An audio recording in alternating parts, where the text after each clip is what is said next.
আসসালামু আলাইকুম রহমতুল্লাহ বরকাতুহু। তে বন্ধুগণ, আশা করি আল্লাহ পাকের রহমতে সকলে সহি সালামত আছেন। তে কবি গাজী এক্কাসালি ইউটিউব চ্যানেল 017140885009 এর পক্ষ থেকে আপনাদের সকলের প্রতি রইল একান্ত আন্তরিক শুভেচ্ছা ভালোবাসা। তে বন্ধুগণ, এখন আপনাদের সামনে স্বরচিত যে কবিতাটা পাঠ করবার চেষ্টা করব, কবিতাটার নাম হলো ধোপার পুত্র আরাধন। কি কবিতাটার নাম? ধোপার পুত্র আরাধন। ধোপার পুত্র আরাধন লেখাপড়া করে, গেঞ্জি গায়ে স্কুলে যায়, বইয়ের বান্ডিল ধরে।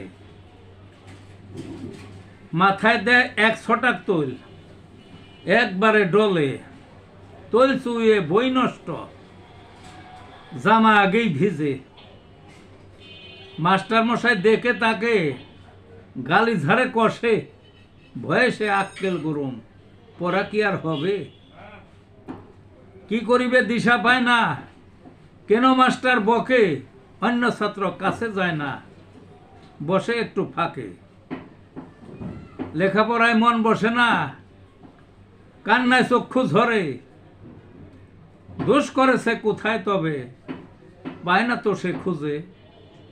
প্রতিদিনই এক অবস্থা,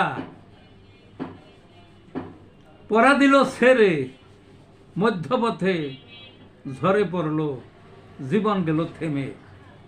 এই ছিল বন্ধুগণ কবিতাটা। ভালো থাকুন।